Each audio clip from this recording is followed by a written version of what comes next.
Welcome to the Homeschool Together podcast.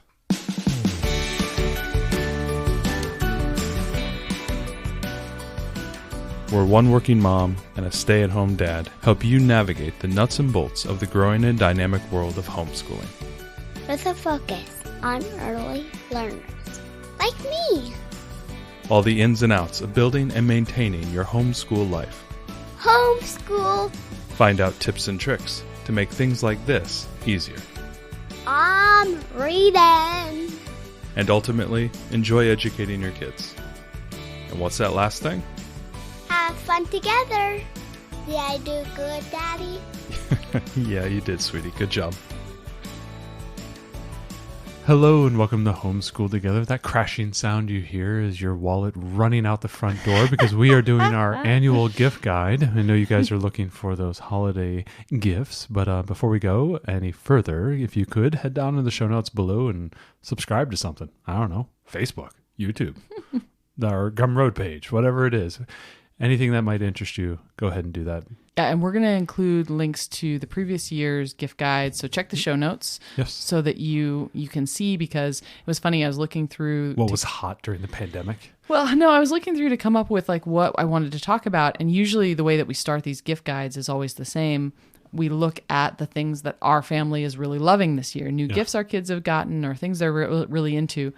And I was like, wow, our kids are really into a lot of the same things they were into last year. I'm like, oh, those are all such good gifts, right? So, and even a couple years back, I'm like, oh yeah, that was such a good gift. So there's a bunch of really great stuff that doesn't expire, and everything on this guide, it's broken up by subject. And so it's all, whichever area of your homeschool that you want to focus on or that your kids like best. Yeah. This is a way to give a gift, but also get some homeschool value at the same time. It's not all Barbies and Barbie playhouses. You know how it works. No. So we're going to start off with a math one. This one's really cool if you're looking for, if you got that kid who likes stickers, and our 5-year-old absolutely loves these. This is the Paint by Sticker books.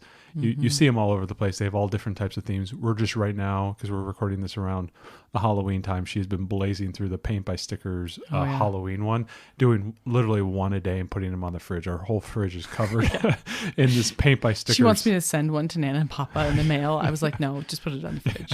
It goes up to, I want to say, about 55. Yeah, 50, 60. Sometimes there might be a little bit higher, 70. So every single... there's an image, and it's broken up into these little tetrahedral type of shapes, tend to be like triangles, rectangles, squares, things of that nature. And you have to match the numbers. And it's been really cool because she's been identifying the numbers. Right now we're doing a lot of number work in our Right Start math work. And I'm enjoying having her do this because it's just a super cheap way for her to, she may not actually be thinking about the numbers, but she's matching the numbers. So she sees 31.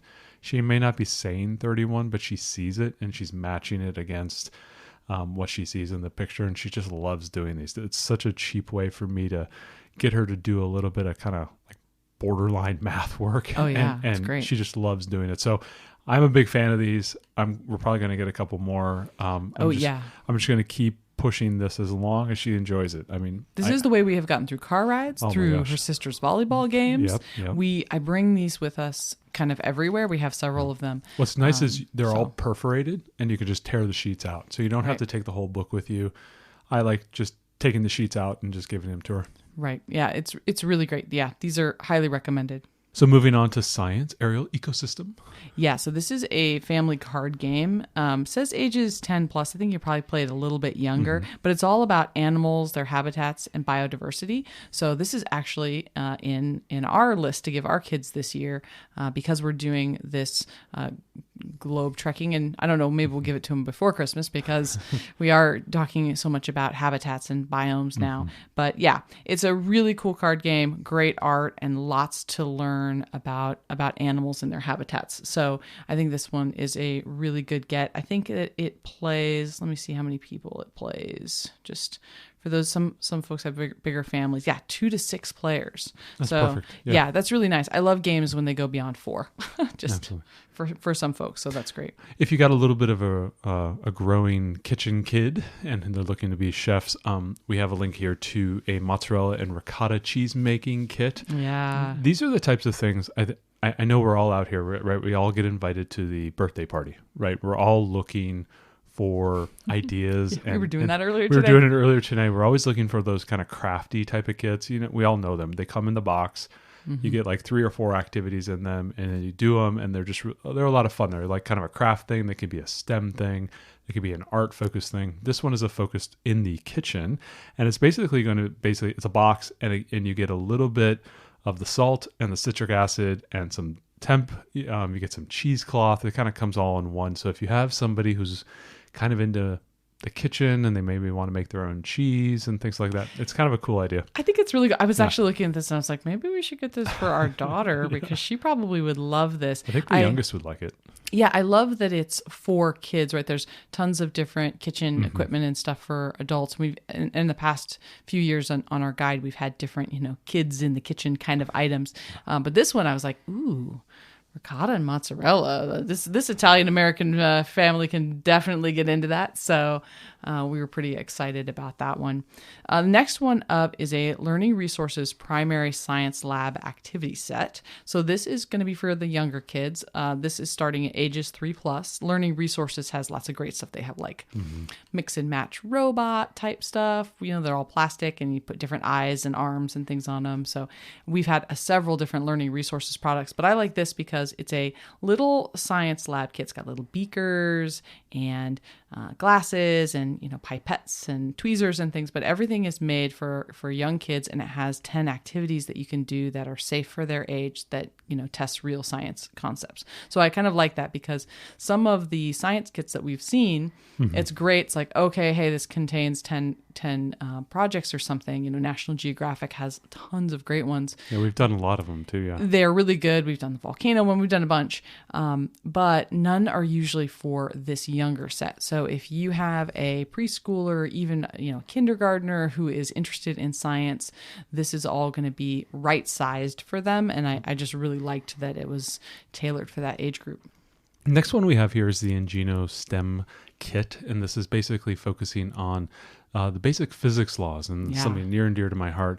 It's really cool. It almost has this, I think it comes with the pieces that are very similar to like the Lego Connects, if you could think of that. And then basically through that, you get a number of experiments that you build little setups, whether it's, a sled or a pulley system or like a bow and arrow and things of that nature with these Lego kits. So if you have like kind of an engineering focused mindset for one of your children, if they're into that, if they love Legos, and you're thinking about kind of like, well, how can I pull them into a little bit of learning on this might be a really cool way where they're teaching you some basic physics concepts through building the actual kit and the setup, and then you actually then perform the experiments using the kit, and then you can kind of play with it and do whatever you want. But I know we're all trying to like figure out how to do science that's not just workbooks and just lecturing things, and we all want to have these kind of hands-on kits, and the problem is that we end up having to go out and buy kits to actually perform experiments. And a lot of times I think a lot of the critique around the science kits and things is that it's just, it's an experiment here, and then it's another random experiment. This one is kind of focused on physics. So if you want to like really talk about motion and kind of Newton's laws and kind of get that idea into maybe a little bit of an older elementary student, this one might be a nice option for you. Yeah. It's funny. I have an engineering setup later down, and I was like, oh, this is kind of in that category too, but sorry, we like the sciences. Next, we wanted to talk about music. I'm really selective about things with music because you are. I tried to bring a recorder into this house a few years ago, and it was a terrible, terrible travesty. A recorder should have never entered this house. They found it the other day.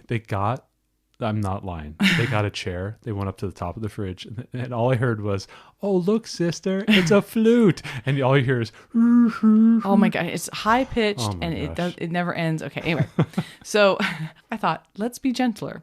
So I thought this was cool. It's a lap harp, so it's kind of shaped like a trapezoid, And what's really cool about it is it comes with music sheets that actually slide into the harp. And so you just touch the strings in the order that it's shown on the sheet that goes underneath the strings. So it's a trapezoid with these strings across, and then the paper slips in between the strings and the wood on the bottom. So you can just follow along and you just touch everywhere that there is a note, and it comes with 12 different song sheets, and I'm sure you can get other song sheets to go with it. But I thought, a harp. A harp I could go with, right? It's not drums. It's not a high-pitched whistle flute or what. We tried a harmonica one year. That also went poorly. Very poorly. I thought, harp. Okay, a lap harp. And I thought, this is kind of cool. And what a different type of instrument that I didn't, you don't typically see. There's like kids' guitars and all kinds of stuff. But I thought this was unique and interesting. So I wanted to share that with you all for this, a European Expressions lap harp. Next thing is we're going to get kind of into some art. I know we all like to do art. It's one of those kind of activities that we kind of leave on the chopping block a lot of times. Not that we want to. We want to. I know. It's just, we got math, we got reading, we got all the other books to read and everything. And art tends to be kind of left to the side. Now, if you have an art student who is looking to get into a certain medium, and I think it's really hard because we've talked to some people about art and the challenges around that and making it free form and fun. But a lot of times we, as my expertise in teaching art, which is zero, a lot of times I need the guidance to try to help. Mm-hmm. And books like the Watercolor with Me, which we have linked here, is a great way for you to take a medium and then try to build from some skills from that. Mm-hmm. And in this book, basically, one of the hardest things about watercoloring is you got to do a pre-sketch. You got to make sure your sketch is really nice, and then you can watercolor over that. And in this book, basically, they've done the sketches ahead of time. There's a nice write-up. It tells you exactly what colors you need in order to create this picture. So it could be like a fawn, right? And it's this little baby Bambi deer laying there, and they've pre-drawn the picture. So now you're going to paint on the top of this using the colors that are given, and then also following the instructions kind of step by step. And that is kind of a great way to kind of use this mentorship role and basically copying. I find when I'm doing like sketches or any type of artwork, following along is a great way for me to kind of get the feel of doing the art. That's something that I think that translates for me from sports to art. I'm really a monkey see, monkey do type of person when it comes to art. And I think my daughters are as well. So if you have a student who likes to watch art be done, and then there's so many YouTube channels. Mm-hmm. And I think the woman who wrote this book has like a YouTube channel as well, or mm-hmm. she's like an online person who wrote this book. She's like a famous watercolor person.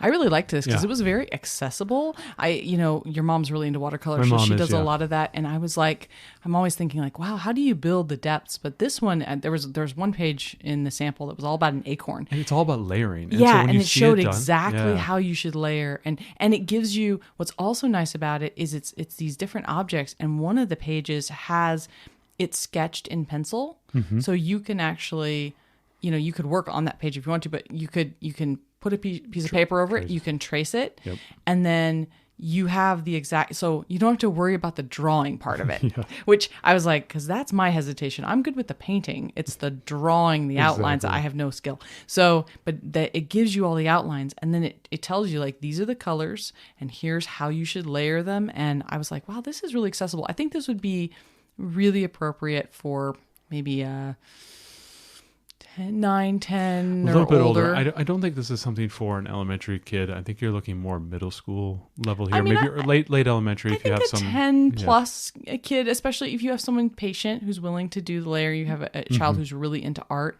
I just thought this was the best kind of walk through art book I've seen. Yeah. The next thing that we want to talk about this is a 3 doodler. It's a 3D pen. Yes. So there's been lots of 3D pens out there.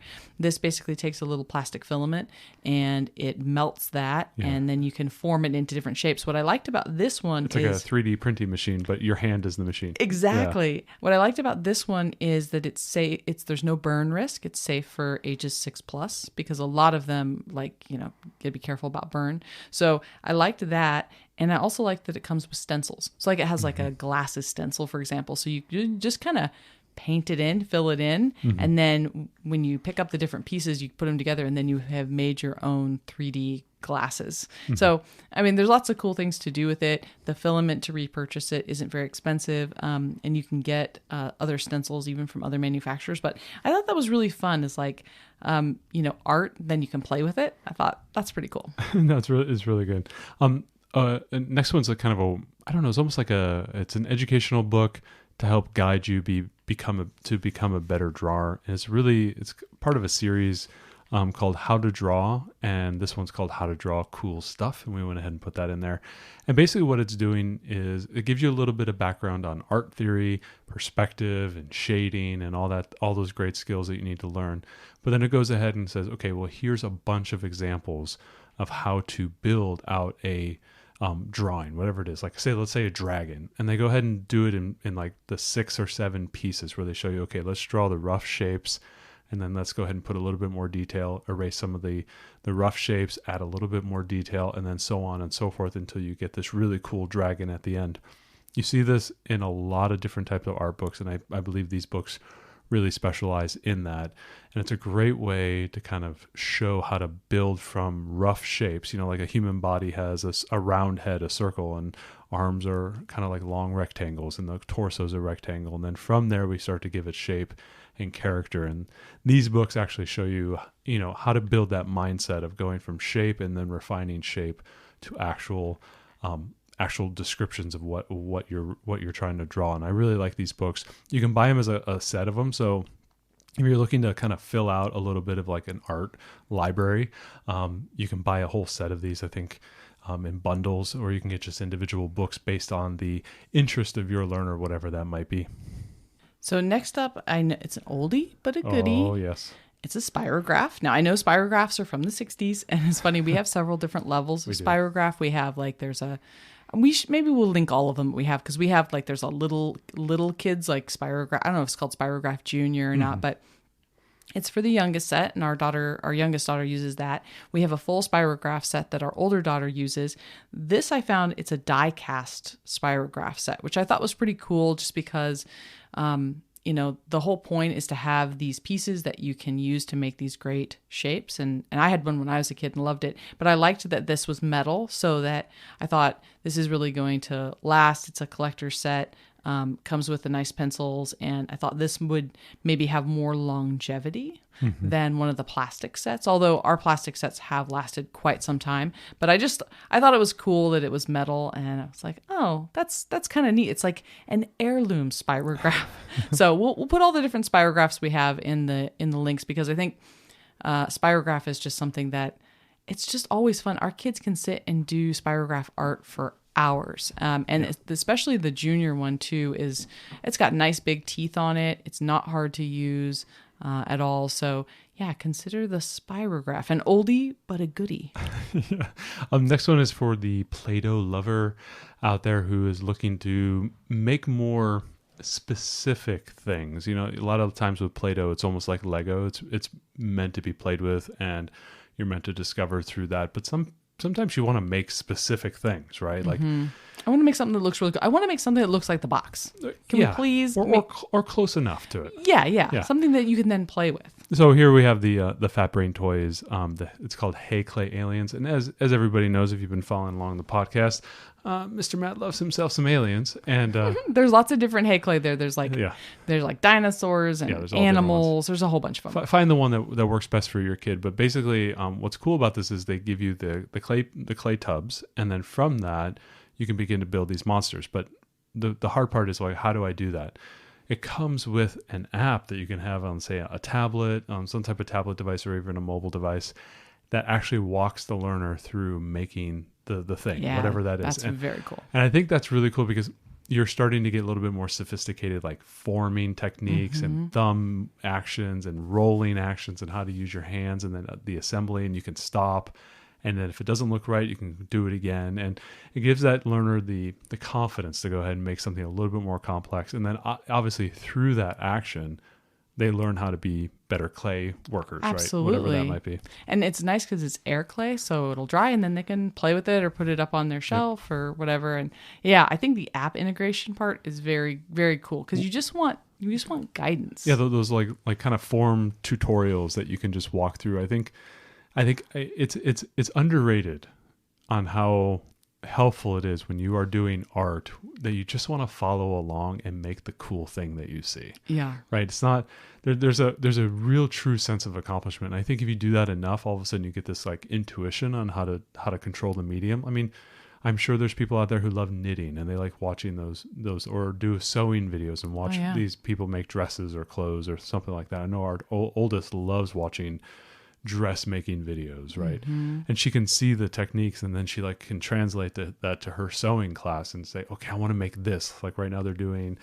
pajamas and so she's really excited about it. It's like her first piece of clothing she's going to make, right? And she loves watching the tutorials, and I like that idea of those tutorials kind of coming down into the play and helping them make something that's a little bit more substantial than a bunch of meatballs or it's or something nice weird too. that they can't even explain, because I think deep down inside they kind of know it's not great. It's like the show there was an SNL skit at one point where they were trying to recreate these beautiful cakes or whatever, and they're just all just like horrible. There was a show on Netflix too. It almost made me sick to watch it because nailed it. Yeah, that one. Yeah, the girls love it. And I think that they love that show. That like people, the kids know. So I think it's great to help them make something that looks really nice. And I don't think it stifles creativity how often do we like build the Lego set just as it's outlined to do, but then because we did that, now our daughter knows how to build dressers and walls and all these things because she's built them in the set. So I think it's great. I thought that was a cool feature that it had the app integration. Next up is a tie-dye kit. Spoilers. I think we're getting this for the girl this weekend, right? Right. We're going to a birthday party this weekend, and she's kind of a crafty girl, and our daughter loves, she's done tie-dye. At the Girl Scouts, right? Yeah. She's done it at like the last 2 camps she's been to. Yeah.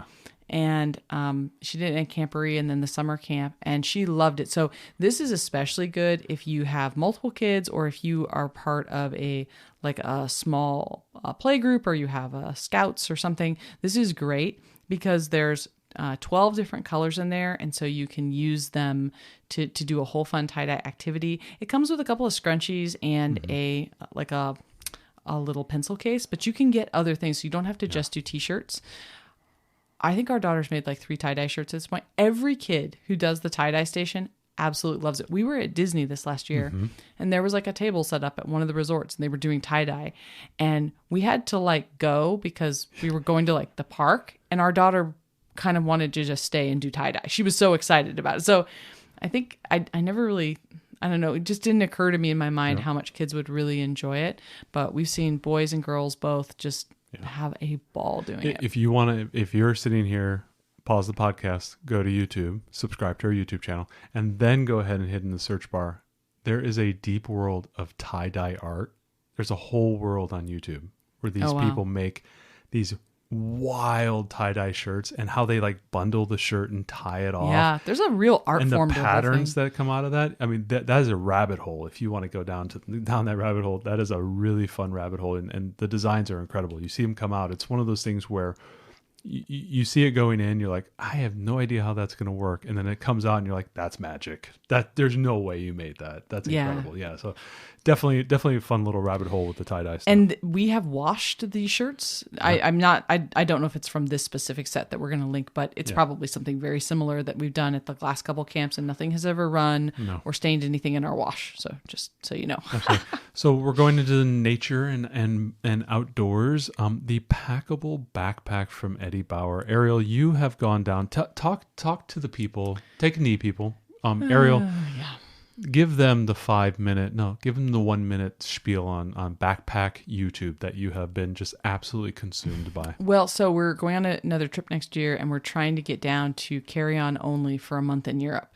Per person. Per person. One backpack. Just one backpack because of British Airways, and some very expensive tickets. So to get checked bags was exorbitantly expensive. So we're doing this. Anyway, I've been looking at a lot of bags lately, and one of the things that we're going to do is take a carry-on backpack, and then we're going to take a packable day pack. Yep. So I've been looking into this, so that can be our personal item. The whole goal when we travel is we try to travel just as minimal as we can on the way over there with expandability, so we can bring home souvenirs. And when I say souvenirs, I mean food. Food, yes. It's really food souvenirs. So Food and ears. there was a lot of cookies or biscuits that came home from Ireland on our trip there. So anyway, the point being that they have these packable backpacks. There's tons of different brands that do it, and they fold up, and some fold up really small. This Eddie Bauer one is one that a couple friends of ours actually have this backpack, and they totally love it.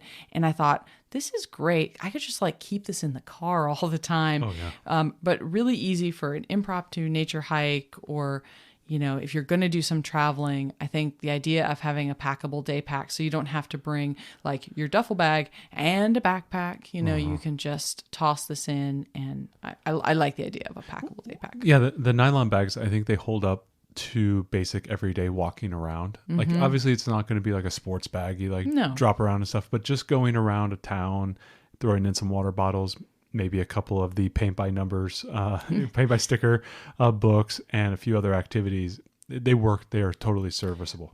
And really great for your quick nature hike without having anything bulky. Without So I think it's really good. The next thing I wanted to talk about was a portable lightweight hammock. So this is a really cool, another easily packable item that can go with your packable day pack. Has straps on it. We've actually seen this a few times when I've gone to take the girls for picnic at a couple of the parks. I've seen somebody who brought their portable hammock, and I've seen kids reading in them, and I was like, wow, that's a great idea. It's like wherever you go, you don't have to pack a seat. You could pack one of these, it's like a parachute type material, really lightweight. And I thought really fun to go if you're going to go to the lake for the day, or go on a picnic or some other kind of nature hike or something, that you could bring a packable hammock. Next outdoor, obviously when you get to your location, you want to play a little bit of a game. You want all these lightweight bags and the lightweight hammocks, so you can pack in a bunch of wood, and that would be the game of Kubb, Kubb. We got this. It's like a Scandinavian game, right? Our friends brought it over, and we played it out back, and it was. I think that night we went and said, we need to buy this for my dad for his birthday. It's coming up. And we did. And we have played it now a number of times at my parents' place. I don't know how to describe it other than you have two teams. They are some distance apart. And in the middle are these, the little towers, right? In front of each team, there's 5 little wooden blocks, basically. And we are trying to throw little wooden sticks to knock those things over. So you're throwing a baton kind of end over end to try to hit them. And based on how you knock it over allows you to reset them and all these types of fun things. And you're trying to knock over all the ones for your team. And then you go ahead and knock out the main castle at the end. There's a larger wood piece. It's just a classic toss game. It's a great lawn game. If you're a what's the game where they throw the hacky sack or the thing or the cornhole? Oh yeah, very popular Midwest game. My grandfather somehow always told me the story that he invented that and then someone stole it from him. But it's one of those family I invented that legends. game 70 years ago. But this is one of those if you like long games, this is a long game you got to have in your pocket. I really like it because it's something we can play with the kids, and we create little different rules based on how old the kid is, so they can come a little bit closer and throw it, so it's not that hard. But I'm a sports guy, so I love anything that is toss oriented. I love the greatest thing ever is just playing catch. For me, I could just play catch all day long. Yeah. And a lot of sports dads, I would just be happy playing catch for hours. I like this one because it's something you can play with kids all the way to grandparents. I mean, we played with your parents when we gave it to your dad for his birthday. They loved it. They absolutely loved it. You do need a fairly large space because I think they have to be 20 feet apart or 25 feet apart. So, you need a little bit of lawn space to play it. But they're all solid wood and it's wooden batons. So it's going to last. This is an heirloom thing. But I think if you're looking to increase your outdoor time, give your kids something fun to do. I like it because There's some strategy. Mm-hmm. There's a lot of coordination and building their coordination skills, which I think is really great too. Absolutely. Next thing we got here is the clear window bird feeder. If you have birders in your family, now listen, I don't get it. Ariel, this weekend I went on a walk down our trail, the big trail near our house, and I do my 10-mile walk. I go 5 miles out and I come 5 miles in. Great time, and I all that great activity. I go straight to my burger joint and I eat a big greasy burger. It's my favorite thing in the world. But when I was on the trail, I passed at least 7 or 8 birders, and you can always tell them because they're always looking up, and they're just stopped in the middle of the trail, and you're just like got to walk around them. You're like, what are you guys looking at? I'm like, are the UFOs here? Where? Yeah, your like, dad's a birder. My dad is a birder, and he loves birds. This man, my dad, has. I want to say we're nearing triple digits of bird feeders and on their property. I don't know how many bird he has feeders registered his property as a bird sanctuary through like one of the Autobahn or whatever. He actually has. And he has water baths everywhere. He feeds them. They all know him. And then one day he's going to become a billionaire because he's going to figure out how to stop the squirrels from eating all the bird feed. But anyway, back to what we're talking about here. If you have a birder in your family, which we do have, we've seen them, a clear bird feeder up against the window where the bird comes in and can eat the bird feed, and it's just sitting right there. You can imagine this on like, the nook where we have our kitchen where the girls are eating breakfast, and they turn and then there's a Stellar Jay just sitting there munching along, or a black-capped chickadee. It's basically a plexiglass bird feeder attaches to the window with suction cups. And one of the things I think is great about this is that our girls have built several different bird houses, right? Yeah. Our daughter built one in woodworking. The girls made some in Girl Scouts. But they're always like enclosed, and you can't really see anything. They're enclosed, and they're all the way out in the trees, yeah. so we can't see them. So the girls never get to actually observe birds in the things that they built. And usually they're not stout enough to stay up. So I thought this was cool because it was like you could literally sit there, like you say, eating breakfast and get to observe the birds without having to go out in the rainy weather and things, and you could still get to see them. So I thought that was kind of a cool option. It's the amount of birding that I'm into is like the kitchen table birding. Where like I look out back and go, I'd love us to get like a hummingbird feeder at some point, just because I love seeing them, but I don't want to go across the lawn to the trees through the maze of dog poop to get to the So anyways, the next thing we wanted to bring up was there's a flower gardening kit for kids. Yeah, I don't know about your kids. I know our kids, but your kids, the people I'm talking to through their ears, our kids love artwork that goes into the patio or into the lawn, they love painting things and rocks. The rock painting kits are great. Oh my gosh, yeah. They love that. I think that was on last year's list. Yeah. This is cool. So it's a set of 4 pots, and it comes with the pellets, it comes with the seeds, and some little miniature gardening tools, which is super cute. But then it also comes with all the paints and paintbrushes to paint the pots. Mm-hmm. So your kids can decorate the pots, and then you can plant them with flowers. I thought, this is a marriage made in heaven, right? Because our kids love growing things. They love watching that process. I'm making a sourdough starter right now, just to deviate for a minute. And her name is Sarah. And so the girls are always like, how is Sarah? Has Sarah growing? They're so interested in this experiment. And tonight we just ate the spawn of Sarah. We did. Getting close to Halloween. It's kind of like the sequel, the spawn. Right. We made our first little baby loaf. The babies. And they were like, it's Sarah's baby, So they were all really excited about this little slightly gummy first sourdough loaf that we managed to produce. But point being, I think watching something grow is something that kids are naturally into. So I like a kit like this, and you can, change out the seeds if you want to grow herbs or something else. But I thought it's pretty cool that they get to, decorate the pots, and then they get to plant in them, and it all comes in a kit. So that's great. Next one, so we want to, improve a little bit of the thinking, a little bit of logic. Ariel, Game Right is our number one not sponsor of this podcast. We have so many Game Right games. Tell me about Deducto. Yeah, it's pretty cute. It's like a little duck detective, but it's a Game Right game, ages 8+, 2 to 4 players, and it's a deduction game. Cool. And I think that it's probably going to end up under our Christmas tree this year because our youngest especially loves. She likes the figuring out type of game. She really does. So this is a great logic deduction type of game, but made for kids. So I think that that's fabulous. It's not very expensive, and I think that would make a good one if you're looking to add some critical thinking to your holiday.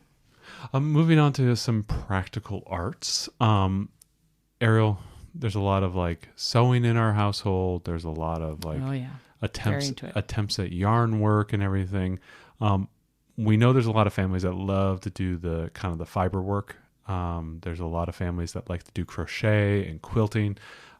This one we have is the Wobbles Beginner Crochet Kit. And it's basically like, I don't know what this stuff is, but they call it like peasy yarn, easy peasy yarn. Like it's an easier way to crochet or something. It's I've seen this before. Right. This is the Wobbles. It's kind of a beginner crochet thing. So there's all these different little animals you can make. We have a friend that does all Harry Potter stuff, and she's got like all the different Harry Potter wobbles or whatever. The wobbles, okay. Yeah, but it's a very basic beginner crochet, and the type of it's not yarn, whatever, that they use is just really easy. The crochet hook is large, and it's something that kids can actually do. And what I like about it, rather than just getting them other crochet stuff and trying to, like our daughters tried to sit with your mom and learn to crochet. Yeah, and it's tough. I think it's just kind of tough. This is nice because it's very contained, and it's like, hey, you have everything you need and great instructions to make this one cute little stuffed penguin or, cute little whatever. So I think it's really cool. So if you're looking for a very self-contained small package beginner crochet kit, I think that's really fun. Next one we have are is just a basic fuse bead kit. Now these are the type of things where you just kind of assemble them. They are all in different colors. This kit that we have here is just very simply has bins and were a number of colors, and there's like maybe 100 of these fuse beads in each one of them, and you basically assemble them and then you hit them with an iron, right, Ariel? We've done this we have a Yoda one, we have another one that we've done with, I made like a UFO one, and basically you assemble it on the grid, and then you go ahead and hit it with the iron, and it fuses them all together. Right, and we'll also link types of stencils for them. So because I think that's the key is the stencils, because you want to be able to make something. Right. Yeah. So you can buy the little beads, and of course you can make anything you want to make. But Exactly, if you buy the stencils, then you can take the little beads. You basically the stencil is a flat piece with a bunch of little spikes, and you just put these little cylinder beads all over the spikes, and then when you're done, you lay a towel over and you iron them to melt the beads together. Yeah. They make great like keychains, and our kids have a bunch of them. They love making them. They really enjoy the process, and then they get to display them. And I like it because it's open-ended, but you can do stencils too. So if you want to get these templates, you can do it that way too. Next one we have is the potholder loom. This is the classic. I don't know if you've seen it. We have at least 2 or 3 of them in this house, where it's basically a square loom that has all the pegs, and then you're running kind of the stretchy, almost like elastic material over, and then you do the weave with the tool in between them. And my mom just got this for our oldest for her birthday a couple weeks ago. She loved it. And she loved it, man. She was right in there. She's like, I'm making pot holders for everyone. Everyone's get pot holders for Christmas. And you can buy... Let me show you how to tie it off at the end. Yeah, so the kit comes with the frame, and then it comes with the bands. And you can buy extra bands for really cheap, and they can do all kinds of different designs with them and things. But it's a very simple craft to do. It doesn't take a lot of skill. But man, it brought a lot of joy. I think she liked the act of creating something that is usable, that I think she's been a little self-conscious lately because she's caught Daddy kind of tossing out some of her woodworking stuff. I mean, it's like, oh, it's like a board. Here's a beautiful cutting board. Oh, it's so great. And then I wrote in Sharpie on the side, Mommy. And it's like, no, that we kept. No, that one. But no, what's the other one? No, that one is never going. Oh, no, the one where she wrote her name on the side of it. She wrote her name on the side of them. Yeah. One of them, we have a thing that says Mom. It's all in nails. Nails. Yeah, she hammered nails, so it says Mom.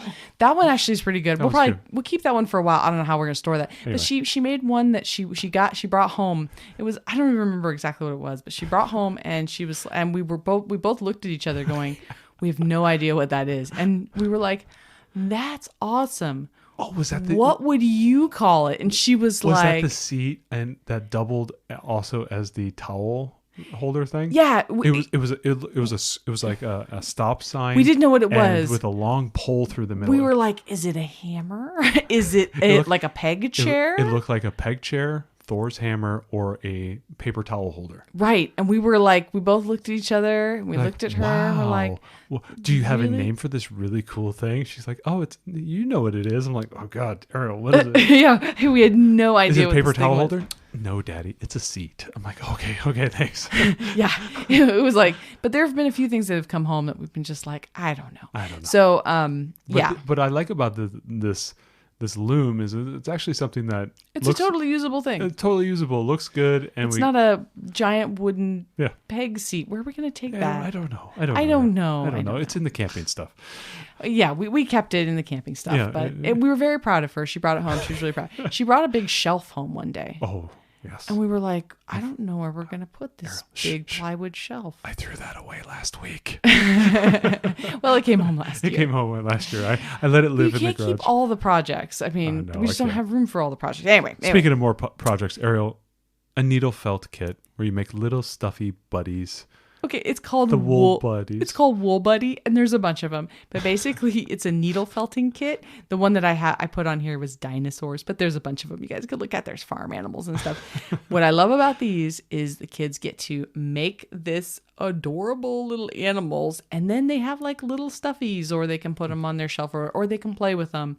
But I thought really cool because you get to make your own toys. So this is for a little bit older kids. So it says not recommended under age 12. I believe there's a needle. I think there's needle in it. Yeah. There's a needle in it, and there's also some dexterity. So maybe it's not as much a toy because you have the older kids, but they're freaking adorable. And if I had those on my shelf as a teenager, I would think they were pretty cool. So they're very cool looking. If you want to get into felting, these are pretty fun because you get to make these little animals.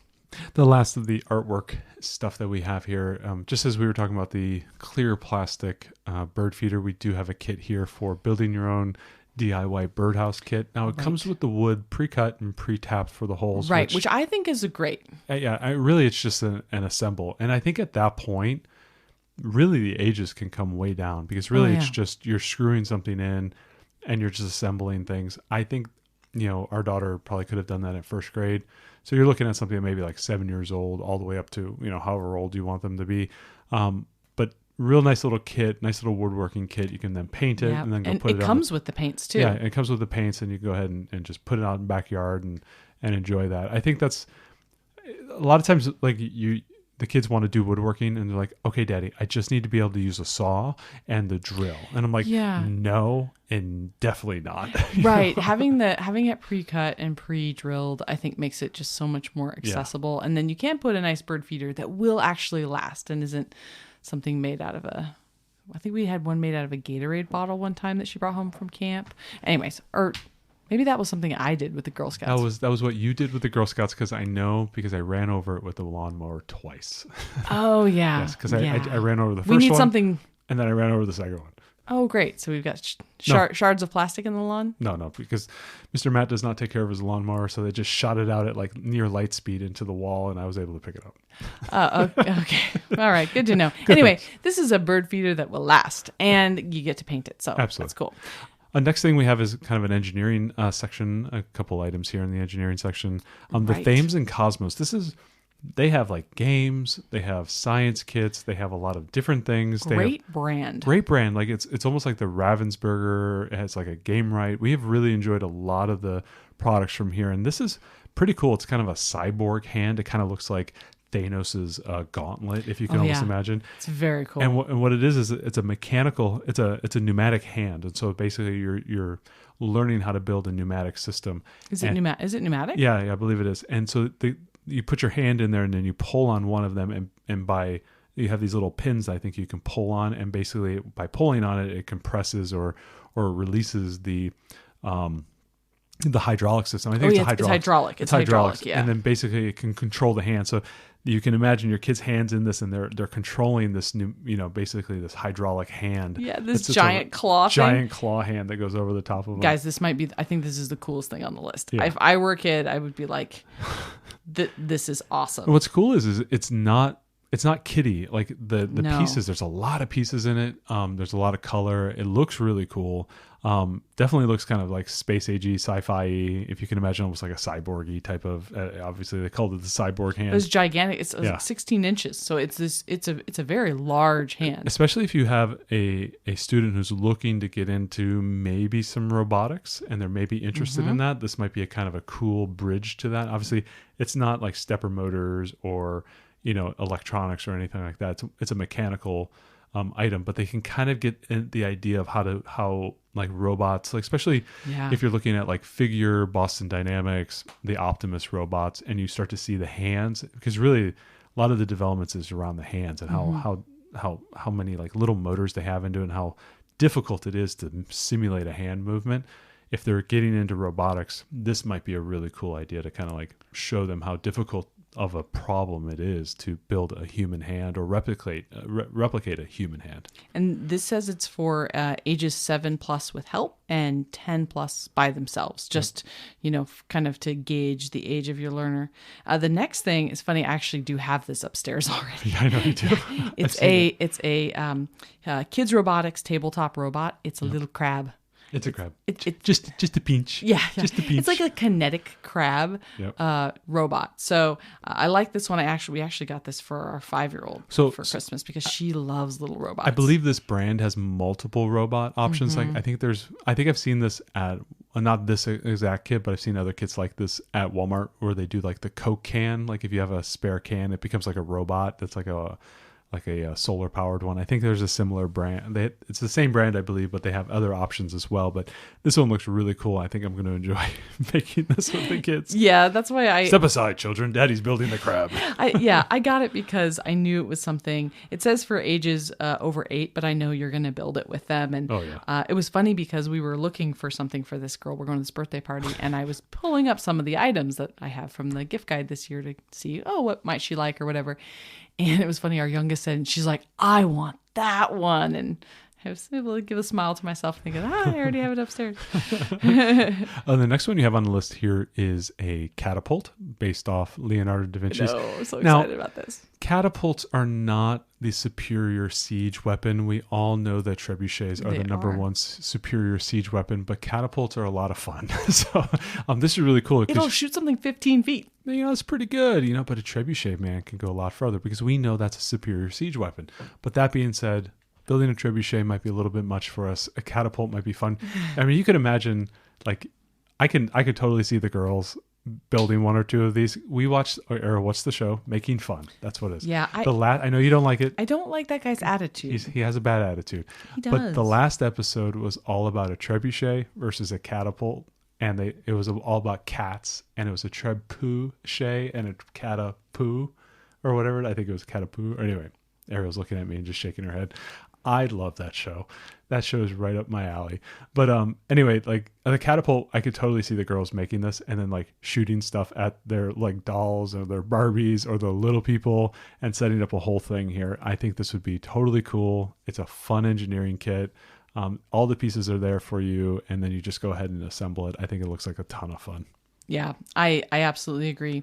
The last one on our list is the Sphero Mini. It's a little coding robot ball.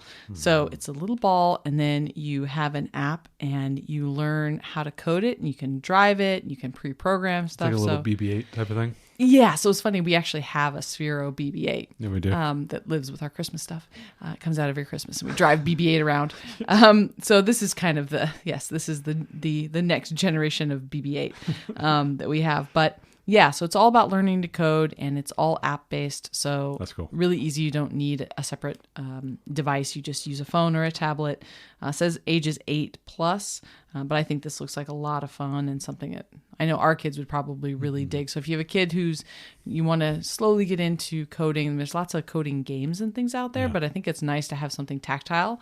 And these little Sphero balls, they really do roll really well. I mean, It's incredible. The little BB-8 we have, The little gyros in there are just it amazing. rolls like BB-8. I mean, it's not connected. But yeah, like the head is magnetically levitating and it holds it in place and he rolls just like BB-8. It's just, I don't know what he's like, maybe 5 or 6 inches tall. He's really Right. short. It's got a little gyroscope in it, accelerometer, and I don't know how it rolls exactly, but it is round and does just roll. In the movie, they actually made, like, that's a real robot. Like, Yeah. there were some scenes that was animated, but most of the scenes that you see BB-8 in, it's a real robot. Like, they're really controlling it off on the side, and they actually built it. It was really cool. So it's a great little feat of magic. What's the Disney thing? It's Imagineers, if I'm right. Yeah. So they have like a whole Imagineering, department and stuff. I wonder if some of that came out of there. But hopefully these ideas, we got links down below. If you're interested in any of those, you want to snag a few last gifts for the holidays, or if you got another homeschooling family, you got to get a gift for. I think we're going to be pulling off of these lists, not only for our kids, but maybe for a few other kids that we know, to help fill out the holidays. And we hope you guys have a great holiday season. We got a couple more episodes coming out through the rest of the year. We got a few of our encore episodes to give us a little bit of a break, and we hope you enjoy those. But we are, tracking towards 2025, Ariel. Ooh, we're going to get there. We're going to get there. And we're all going to get there a few weeks out. And we hope you guys have a good time. Thanks so much for listening. Thanks so much for joining us today and making us a part of your homeschool journey. Please engage with us on social media. Join our Homeschool Together podcast group on Facebook and find us at Homeschool Together Podcast on Instagram. We'd love to hear your feedback, questions, and recommendations. Until next time. Happy homeschooling!